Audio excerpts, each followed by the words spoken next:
My name is Patricia Frudenberg, CEO and founder of Missugram, and this is our series called Mornings with Missugram, and it's a new spin on mourning when you're coping with loss.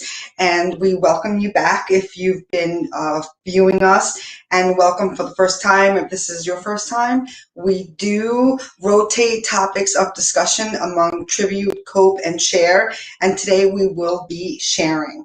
So I like to change it up because, the best thing to do, one of the best things to do is when you are missing somebody, whether it's something recent and very hard, obviously the first time you're suffering a severe loss, and also something that might be triggered from, an anniversary or a holiday, and that is to keep busy. And we all know that one of the fun ways to keep busy is with food, but that also could be disastrous. Although food, you can find comfort, and we all know how wonderful comfort food is. And food is the highlight of so many important events. Just think, you go to a wedding, it's around the food.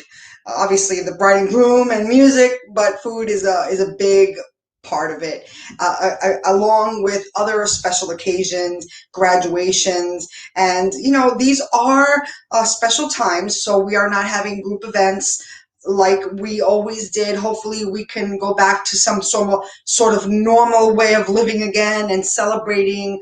But again, it goes back to food. And food is a really big part of our life, but besides that, we need it to survive.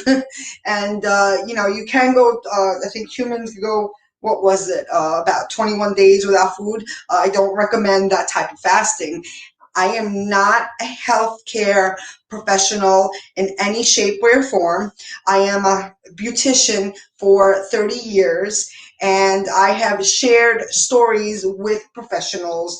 And some people are specifically deal with food and eating disorders. And my sister-in-law actually is, a well expert in this field in a hospital, and she is, part of, an eating disorder, and I think is in charge of the entire unit. So with that being said, I want to share ways around this, and there are other forms that you can take, and one of them is looking at magazines that promote healthy eating, and this is called Eating Well. And I came across this on Amazon magazine subscriptions, and their prices are phenomenal. And as an Amazon influencer, of course, I put it on my recommendations list. And, when you have something like this, besides that it's helping you get your mind off things, and the first thing a lot of us want to do, I'm not going to speak for everybody, but I know for myself, is let me go get something to eat. And again, sometimes we eat for different reasons. Sometimes we eat out of necessity because we didn't eat all day and we're hungry for fuel. Again, health reasons. You could use food for a healthy way of life. A lot of people associate like food as, again, with weight automatically. No, again, I'm not in the field of expertise when it comes to food, but I could tell you from advice that I have shared with professionals in this field that, you can find a healthy lifestyle revolved around food.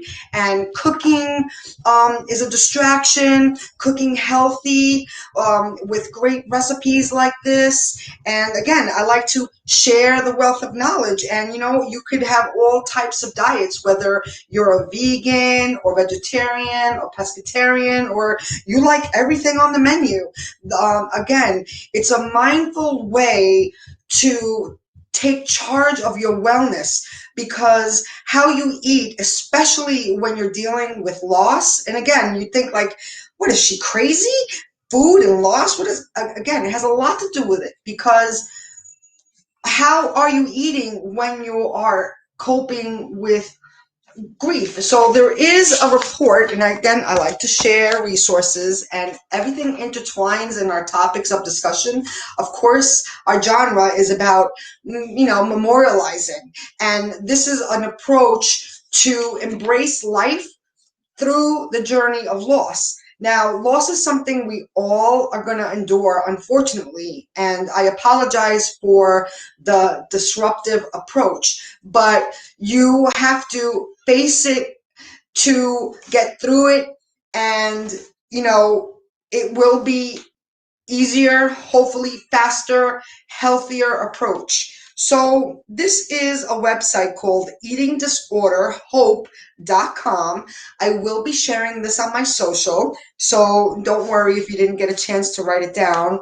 And there is a hotline, and I like to share those too, because sometimes you never know that you're at that point that you don't know what else to do. So it's an eating disorder specialist hotline, and the number is 1-855-783-2519, and it's on the website eatingdisorderhope.com. And I pulled up an article written by a well-known author, Libby Lyons, a licensed clinical social worker certified in eating disorders, and she has a great deal of work that she's accomplished, and you could see more about her on the website I just mentioned and will be providing. And she says, grief is a sign, that you have loved and loved well, which is true. Love is universal. It has no language, it has no shape, size, age. And, when something happens like a loss, uh, that's where we're going to be suffering.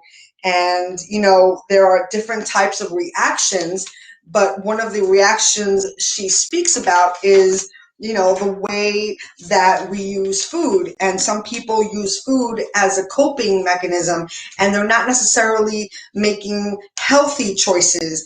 They might be eating too much of something that's not good for you. So again, I recommend you check this out if you think you might be using food for the wrong reasons. And I will be sharing the link to get a great price on the subscription to Eating Well. It's also under our menu page in recommendations on missugraham.com. In the menu toggle on the top right, you will see recommendations, and it will be highlighted there. And you'll see the renewal is $5 a year. 1 year is $12. 2 years is $20. And, it's unbeatable. You could gift it. Again, it's, not only for eating's sake, but also it's another way to get your mind off things. Maybe you want to make a meal for somebody else, and while you're making that meal with love and you're getting your mind off things, and you could create new ways and new memories.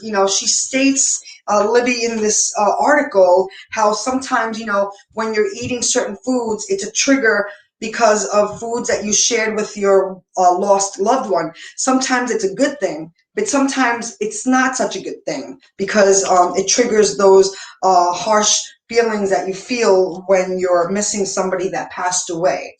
So this is a community that we like to share stories about our loved ones, good memories. Of course, you could always talk about the sad things, but generally that's not what you do when you memorialize. And that's the beauty about memorializing, is that it somehow makes you remember the good times. And that's what it's about, because those good times can't be taken away from us. So let's embrace them and, pay a legacy by sharing beautiful tributes.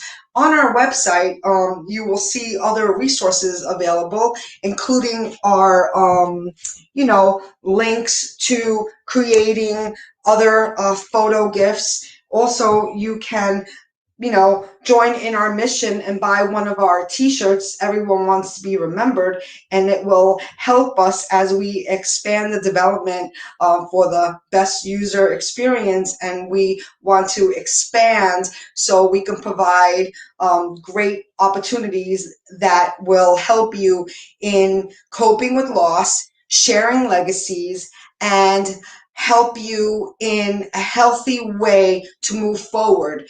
And we named this show Mornings with Miss Graham because we believe that if you are lucky enough to wake up in the morning, it's a fresh start to start, a new healthy approach to grieving. And grieving is not easy. It's different for everyone. It takes its own time for everyone, but sometimes sharing different approaches and resources helps that process go a little bit better. So I like to always end with a quote. And again, since we are sharing, I'm going to share this one. This is a quote by Dale Carnegie. It says, "Take a chance. All life is a chance. The person who goes furthest is generally the one who is willing to do and dare." So may you dare to be healthy. May you dare to have a fresh start in the morning and feel good about living, and remember those in the finest of spirits. We'll see you next week, and thank you so much for tuning in. Bye-bye.